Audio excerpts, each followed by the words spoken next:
Hello guys, कैसे हैं आप लोग। मैं मिकाइल सर।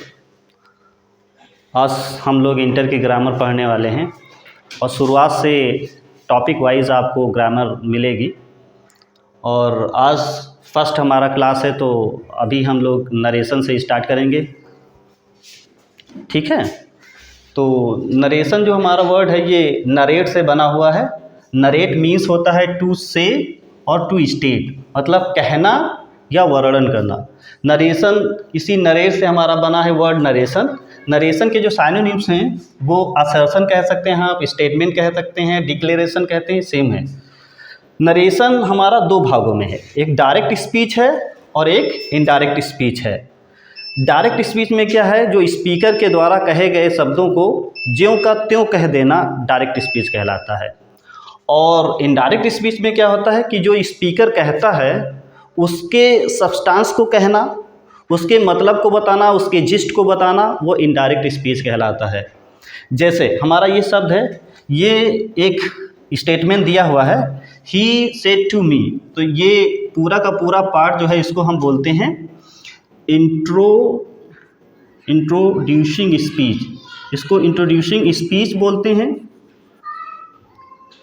या हम इसको बोलते हैं रिपोर्टिंग वर्ब। रिपोर्टिंग वर्ब जो कॉमा के बाहर रहती है इसको हम इंट्रोड्यूसिंग स्पीच बोलते हैं, या बोलते हैं रिपोर्टिंग वर्ब बोलते हैं।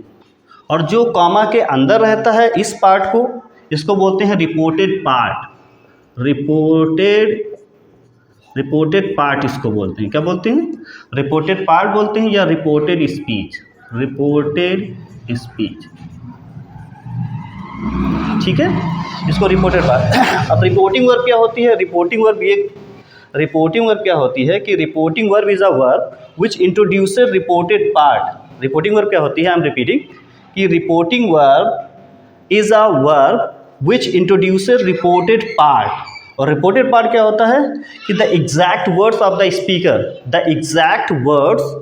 Speaker is called reported part which are put within the bracket, within the commas, sorry। तो ये हो गया। इस प्रकार नरेशन जो हमारा है वो 5 भागों में बटा हुआ है। 5, अगर आपको ये 5 हैं, जैसे पहला है असर्टिव, और दूसरा है इंट्रोगेटिव, और तीसरा है हमारा, दूसरा हो गया, तीसरा हो गया इम्परेटिव, और चौथा हो गया एक्सक्लेमेटरी,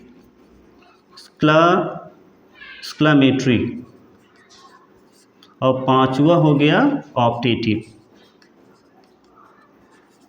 अरे ये पांचों के पांचों अगर आप बना लेते हैं तो इन्हीं से हमारा बन जाता है डायलॉग। जो बड़े बड़े ड्रामाज लिखे जाते हैं वो इसी नरेशन में लिखे जाते हैं, डायलॉग में। इनसे हमारा अगर पांचों के पांचों आप सीख जाते हैं, जैसे असर्टिव हो गया, इंट्रोगेटिव हो गया, इम्परेटिव हो गया, एक्सक्लेमेटरी हो गया, ऑप्टेटिव हो गया, ठीक है, तो इन्हीं से हमारा बनता है डायलॉग। क्या बनता है, इन्हीं से हमारा बनता है डायलॉग। डायलॉग क्या है, अक्सर जो ड्रामा लिखे जाते हैं वो डायलॉग ही में लिखे जाते हैं। अब क्या होता है, डायरेक्ट नरेशन से इनडायरेक्ट नरेशन में बदलने के लिए हमारे पास जो जनरल रूल्स होते हैं वो हैं 3। अगर हमारे को जनरल रूल्स अच्छे से समझ में आ जाए तो हम अच्छे से नरेशन को बदल सकते हैं। जैसे नंबर 1 क्या होता है कि चेंज ऑफ टेंसेज हमको आना चाहिए, चेंज ऑफ टेंसेज आना चाहिए। नंबर 2 चेंज ऑफ प्रोनाउंस आने चाहिए हमको, चेंज ऑफ। और number 3 change of nearest words into distinct words.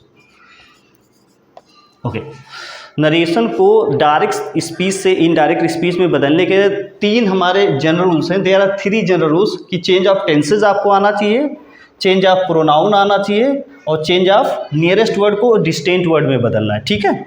और ये धीरे धीरे आपको सिखाया जाएगा मतलब डे बाई डे ये धीरे धीरे पहले असर्टिव है, फिर इंट्रोगेटिव है, फिर इम्परेटिव है, फिर एक्सक्लेमेटरी, फिर ऑप्टेटिव।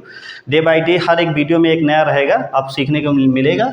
ओके, तो चेंज ऑफ टेंसेज रहेगा, चेंज ऑफ प्रोनाउन रहेगा और चेंज ऑफ नियरेस्ट वर्ड। तो इसमें क्या है, सबसे पहले हमको देखना है कि चेंज ऑफ टेंसेज क्या होता है, कि नरेशन में क्या करते हैं, डायरेक्ट से इनडायरेक्ट में जब बदलते हैं तो फिर हमारे टेंसेज बदलते हैं। ठीक है, टेंसेज बदलते हैं। ओके, तो बात ये था कि अगर आप मतलब नरेशन कायदे से पढ़ना चाहते हैं तो 3 जो रूल्स हैं हमारे, तो उनको अच्छे से आना चाहिए। वो पहला था change of tenses, change of tenses. तो नरेशन में क्या होता है कि डायरेक्ट स्पीच में अगर प्रेजेंट टेंस है तो उसको बदलेंगे पास्ट टेंस में, अगर प्रेजेंट इंडेफिनिट है तो उसको बदलेंगे पास्ट इंडेफिनिट में, अगर प्रेजेंट कंटिन्यूअस है तो उसको बदलेंगे पास्ट कंटिन्यूअस में, अगर प्रेजेंट परफेक्ट है तो उसको बदलेंगे पास्ट परफेक्ट में, अगर प्रेजेंट परफेक्ट कंटिन्यूअस में है तो पास्ट परफेक्ट कंटिन्यूअस में बदलेंगे। और ये तो ठीक है, ये तो लाइन से थे तो ठीक है, लेकिन अब याद करने की बात ये है कि ये 2 जो अक्सर यहाँ पे गलती हो जाती है कि पास्ट इंडेफिनिट को हम बदलते हैं पास्ट परफेक्ट में, पास्ट इंडेफिनिट को किस में बदलते हैं, पास्ट परफेक्ट में बदलते हैं। ठीक है, और पास्ट कंटिन्यूअस को बदलते हैं पास्ट परफेक्ट कंटिन्यूअस को, और शैल हो, विल हो या शैल हो, दोनों को बदलते हैं वुड, और कैन को कुड, और मे का माइट। इसके अलावा अगर मस्ट है, ऑट टू है और कुछ भी है तो वो ज्यों का त्यों रहेगा, उसको फिर हम नहीं बदलते हैं। ठीक है, अगर ये आपको टेंसेज आते हैं तो बदलना आसान हो जाएगा, लेकिन अगर आपको टेंसेज आते नहीं तब फिर आपके लिए मुश्किल हो जाएगा। तो उसके लिए पहले आपको टेंस पढ़ना पड़ेगा। लेकिन फिर भी अगर आपको टेंसेज नहीं आते हैं तो एक दूसरा आइडिया है, जो दूसरा एक चार्ट हम आपको दे रहे हैं, तो आप उसकी मदद से बहुत ही आसानी से सीख सकते हैं। टेंस ही का है जो आपको, जिसमें हेल्पिंग वर्ब दी जाएंगी और आपको बदलना रहेगा, तो वो थोड़ा सा इससे आसान पड़ेगा। ठीक है देखिए, ये वाला उससे बेहतर तरीका है। अगर आपको टेंसेज नहीं भी आते हैं तभी आप बहुत ही आसानी से डायरेक्ट से इनडायरेक्ट में बदल सकते हैं। जैसे इज़, एम, आर या नाउन या एडजेक्टिव है तो फिर उसको हम बदलते हैं वाज या वर और प्लस नाउन या एडजेक्टिव। जिसमें जिस वर्ब में यस या येस लगा रहता है उसको हम सेकेंड फॉर्म में बदल देते हैं। जिसमें डू नॉट और डज नॉट मिल जाएगा उसको हम डिड नॉट में बदल देते हैं। जिसमें is, am, are plus verb की आईएनजी फॉर्म रहेगी तो उसको हम बदलेंगे वाज, वर प्लस वर्ब की आईएनजी फॉर्म। जिसमें हैव, हैज़ प्लस वर्ब की थर्ड फॉर्म रहती है उसको हम बदलेंगे हैड प्लस वर्ब की थर्ड फॉर्म में बदलेंगे। और जिसमें हैव बीन और हैज़ बीन अगर मिल जाता है तो उसको हम बदलेंगे हैड बीन में। और अगर वर्ब की सेकेंड फॉर्म अगर मिल जाती है डायरेक्ट नरेशन में तो उसको हम हैड बनाएंगे प्लस वर्ब की थर्ड फॉर्म आएगा। ठीक है, इसके बाद अगर डिड नॉट आता है तो उसको हम हैड नॉट प्लस वर्ब की थर्ड फॉर्म कर देते हैं। इसके बाद वाज, वर है तो उसको हम हैड बीन कर देते हैं। ठीक है, ये उससे थोड़ा सा इजी पड़ेगा। अगर आपको टेंसेस नहीं भी आते हैं तभी आप बड़ी ही आसानी से अगर आप नरेशन सीख सकते हैं। लेकिन ये शर्त है कि अगर आप नरेशन डायरेक्ट से इनडायरेक्ट बनाना सीखना चाहते हैं तो ये जो देयर आर 3 जनरल रूल्स हैं, जो ये 3 रूल्स हैं, इनको आपको लर्न करना पड़ेगा, मगअप करना पड़ेगा और कोई जुगाड़ नहीं है। जैसे आपको चेंज ऑफ टेंसेस, भाई आपको टेंसेज आपको बदलना आना चाहिए, और जो आपके सामने लिखा भी दिए गए हैं टेंसेज भी लिखा दिए गए हैं, और उससे आसान जो ये टेबल आपको दी गई है ये उससे ईजी पड़ेगा, तो इसको आप रट लें थोड़ा सा और फिर आसान हो जाएगा। दूसरा हमारा चेंज ऑफ प्रोनाउन है। जनरल रूल्स में जो सेकेंड लिस्ट आती है वो आती है चेंज ऑफ प्रोनाउन। अगर आप डायरेक्ट से इनडायरेक्ट सीखना चाहते हैं तो पहले फर्स्ट ऑफ ऑल आपको चेंज ऑफ टेंसेज आने चाहिए, फिर चेंज ऑफ प्रोनाउंस आने चाहिए, फिर आपको चेंज ऑफ प्रोनाउंस आने चाहिए। अब जैसे आई, वी, ये जो फर्स्ट पर्सन है, फर्स्ट पर्सन हमेशा सब्जेक्ट से बदलता है और ये स्पीकर होता है, ये स्पीकर होता है, ये हमेशा मतलब फर्स्ट पर्सन मतलब ये पहले बोलता है, ये हमेशा पहले बोलता है। ठीक है, अब इसमें आई है, जैसे आई वी सब्जेक्टिव केस है, और आई का ऑब्जेक्टिव केस है मी, और वी का ऑब्जेक्टिव केस है अस, और पजेसिव एडजेक्टिव है माई, और पजेसिव एडजेक्टिव ये जो वी का है वो आवर है, और पजेसिव प्रोनाउन माइन, और इसका आवर्स, और रिफ्लेक्सिव के माई सेल्फ, और वी का हो जाएगा आवर सेल्फ। ये आपको कोई जुगाड़ नहीं, सिर्फ आपको रटना पड़ेगा।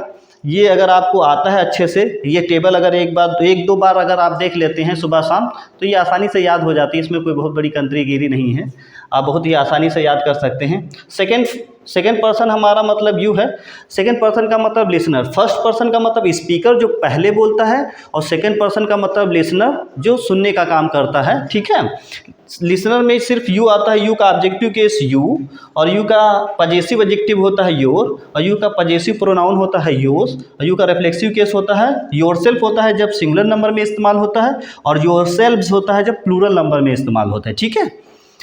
थर्ड पर्सन हमारा है, थर्ड पर्सन ये यू जो है हमारा ऑब्जेक्ट से हमेशा बदलता है, और थर्ड पर्सन नो चेंज, ये हमेशा बदलता नहीं है, मतलब थर्ड पर्सन नो चेंज, कोई बदलाव नहीं होता है इसमें, ही शी इट दे, ठीक है।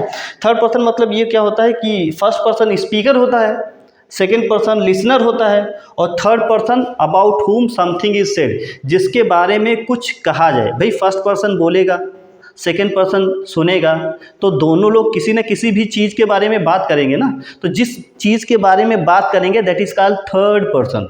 तो इसमें ही का ऑब्जेक्टिव केस हिम, सी का ऑब्जेक्टिव केस हर, इट का ऑब्जेक्टिव केस इट, और दे का ऑब्जेक्टिव केस देम। और इसका पजेसिव एडजेक्टिव है हिज, हर, इट्स और देयर, और इसका पजेसिव प्रोनाउन है हिज, हर, और यहाँ पे इट का होता नहीं, इट का इसलिए नहीं होता क्योंकि इट निर्जीव चीज़ के लिए लगती है, और निर्जीव चीज़ जो होती है वो पजेशन नहीं बताती, अधिकार नहीं बताती, ठीक है। जैसे ये पेन है, तो ये पेन थोड़ी कह सकता है कि जैसे इसको अगर मान लीजिए तोड़ा जाए या इसका कैप ले लिया जाए, तो ये निर्जीव है, तो ये पेन थोड़ी चिल्लाने लगेगा कि मेरा कैप दे दो। तो इसलिए थर्ड पर्सन का जो पजेसिव प्रोनाउन होता है वो नहीं होता है।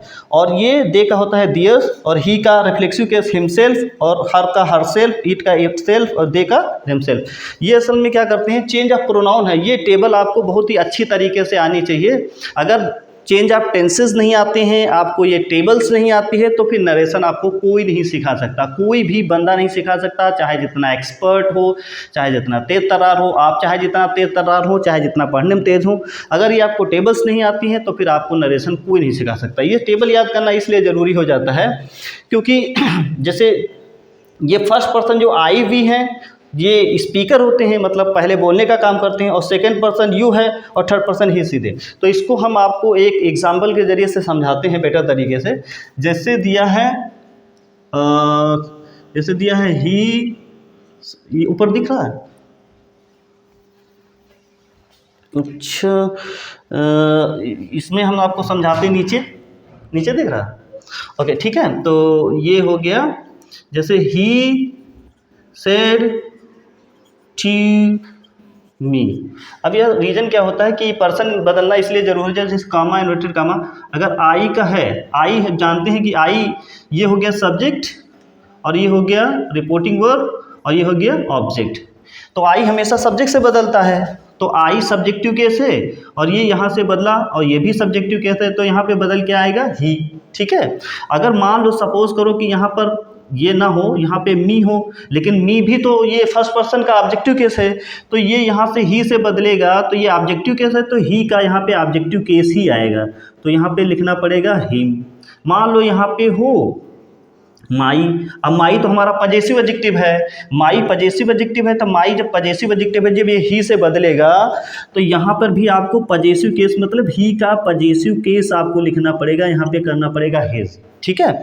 जैसे मान लीजिए यहाँ पे पजेसिव प्रोनाउन आ जाए माइन, तो माइन का भी संबंध सब्जेक्ट से रहेगा, तो इसका भी पजेसिव प्रोनाउन आएगा, तो पजेसिव प्रोनाउन ही का हिज ही होता है, ठीक है। मान लीजिए यहाँ पे रिफ्लेक्सिव केस हो, माई सेल्फ हो, ठीक है, ये रिफ्लेक्सिव केस है, तो रिफ्लेक्सिव केस अगर ही से बदलेगा तो ही का रिफ्लेक्सिव केस ही आपको लिखना पड़ेगा हिमसेल्फ, हिमसेल्फ, ठीक है। तो इसलिए टेबल याद करना बहुत ज़रूरी हो जाता है, क्योंकि ये बताया गया है कि डायरेक्ट से इनडायरेक्ट सीखने के लिए देयर आर 3 जनरल रूल्स, वो आपको आने चाहिए। चेंज ऑफ टेंसेस, और चेंज ऑफ प्रोनाउन, और नियरेस्ट वर्ड को डिस्टिंक्ट वर्ड में बदलना है, ठीक है। वो भी टेबल अभी आपको हम दे रहे हैं, ठीक है। नरेशन के लिए जो तीसरी टेबल की ज़रूरत थी वो ये है, change of nearest word into distinct word में बदलना है, ठीक है। इसमें क्या है, दिस को दैट करते हैं, दीज को दोज करते हैं, एगो का बिफोर, नाउ का देन, हेयर का देयर, दस का सो, टुडे का दैट डे, टुमारो का द नेक्स्ट डे, टुमारो का द नेक्स्ट डे कर सकते हैं, द फॉलोइंग डे कर सकते हैं, या कर सकते हैं ऑन द मॉरो। एस्टरडे को हम बदल सकते हैं द प्रीवियस डे या डे बिफोर। अब जैसे देखा द डे बिफोर एस्टरडे मतलब परसों जो बीत गया है, उसको बदलते हैं 2 days बिफोर मतलब 2 दिन पहले। और डे आफ्टर टुमारो मतलब आने वाला परसों, इसको बोलते हैं इन 2 days टाइम। यहाँ पे कॉमा लगा, एपॉस्ट्रोफी एस है, और द लास्ट को बदलते हैं द प्रीवियस में, और द नेक्स्ट को बदलते हैं द फॉलोइंग में। ठीक है, अब ये होता है जैसे द लास्ट नाइट है तो द प्रीवियस नाइट हो जाएगा, लास्ट डे है तो हो जाएगा द प्रीवियस डे हो जाएगा, लास्ट वीक है तो द प्रीवियस वीक हो जाएगा, और इसी तरीके से जैसे नेक्स्ट डे है तो द फॉलोइंग डे हो जाएगा, नेक्स्ट ईयर है तो द फॉलोइंग ईयर हो जाएगा, नेक्स्ट मंथ है द फॉलोइंग मंथ हो जाएगा, इस तरीके से। तो नरेशन को डायरेक्ट से इनडायरेक्ट बदलने के लिए 3 चीज़ें जो ज़रूरी थी वो आपको लिखा दी गई हैं। ठीक है, ये अभी तो एक तरीके से आपकी नींव तैयार की जा रही है। ठीक है, कि धीरे धीरे आपको सिखाया जाएगा। तो डायरेक्ट से इनडायरेक्ट सीखने के लिए चेंज ऑफ टेंसेस जो आपको टेबल दी जा चुकी है, फिर उसके बाद चेंज ऑफ प्रोनाउंस जो आपको टेबल दी जा चुकी है, तीसरा है चेंज ऑफ नियरेस्ट वर्ड को इनटू डिस्टेंट वर्ड में बदलना है। ठीक है, तो ये इसको क्या करते हैं कि फर्स्ट वीडियो में इसको अच्छे तरीके से मेमोराइज कर लेते हैं, मगअप कर लेते हैं, और फिर सेकेंड वीडियो में हम आपको असर्टिव से सिखाना स्टार्ट करेंगे, आपको पता चलेगा। लेकिन मज़े की बात ये है कि अक्सर बच्चा कंफ्यूज रहता है कि ये बदलता है, मतलब टेंसेस बदलते हैं और प्रोनाउंस बदलते हैं और नियरेस्ट वर्ड को डिस्टेंट वर्ड में बदलते हैं, लेकिन ये नहीं जानता ये बदलते क्यों हैं। ठीक है, तो बदलने का एक रीज़न है। जैसे एग्जांपल के लिए, जैसे हम सिधौली में रहते हैं, तो जैसे हमारे यहाँ पड़ाव पर चीफ मिनिस्टर साहब आए और उन्होंने एक अनाउंसमेंट किया कि जो बच्चा इस साल इंटर में 90+ नंबर लेके आएगा उसको हम 2 कंप्यूटर देंगे। ठीक है, अब मान लीजिए सब लोगों ने सुना, कोई बच्चा नहीं गया था, तो वो अब कोचिंग के अंदर पूछने लगा कि कल चीफ मिनिस्टर साहब आए थे तो उन्होंने क्या कहा था। तो अब इसके पास बताने के 2 तरीके हैं कि अब क्या करता है, वो डायरेक्ट में बताए या इनडायरेक्ट में बताए। लेकिन बदलते क्या है कि इसमें बदलते टाइम इसलिए बदलते हैं क्योंकि जैसे कहा था पड़ाव पे, और वो बता कहा रहा है यहाँ हमारे कोचिंग के अंदर, तो देखो प्लेस बदल गया। ठीक है, तो प्लेस बदल गया, तो ये प्लेस बदल गया, तो मतलब नियरेस्ट वर्ड जो रहता है उसको हम डिस्टेंट वर्ड में बदलते हैं, नंबर 1। फिर क्या है, कहा था मान लीजिए कल और बता रहा है आज, तो टाइम बदल गया, टाइम का मतलब टेंस, तो ये हो गया टेंस बदल गया। ठीक है, और ये बात कही किसने थी, ये कही थी बात चीफ मिनिस्टर साहब ने, और फिर बता रहा है वो लड़का, तो आदमी बदल गया, मतलब पर्सन बदल गया, तो इसलिए ये पर्सन बदल। तो इसीलिए रीज़न ये होता है, कोई इसमें कोई जादू नहीं है। ठीक है, इसमें कोई जादू नहीं है, क्योंकि इसमें प्लेस बदलता है, टेंस बदलते हैं और पर्सन बदलते हैं। प्लेस का मतलब स्थान बदलता है, टेंस का मतलब टाइम बदलता है, और पर्सन का मतलब आदमी बदलता है। तो ये बदलना पड़ता है। इसलिए अगर आप अच्छी तरीके से सीखना चाहते हैं नरेशन को A to Z तरीके से, तो आपको ये तीनों चीज़ें अच्छी तरीके से मेमोराइज़ करना पड़ेगा। ये हमारा फर्स्ट वीडियो है। अगर आप लोग थोड़ा सा सपोर्ट करेंगे, चैनल को सब्सक्राइब कर लेंगे, और कोई जो भी दिक्कत हो, कोई भी गलती हुई हो, तो उसके लिए आप कमेंट करके बता सकते हैं। कोई सुझाव अगर देना है तो आप दे सकते हैं। ठीक है, और थोड़ी सी अगर आप हेल्प करेंगे, सब्सक्राइब करेंगे, थोड़ा सा मोटिवेट करेंगे, तो हम इसी तरीके से आगे भी पढ़ाते रहेंगे। ठीक है।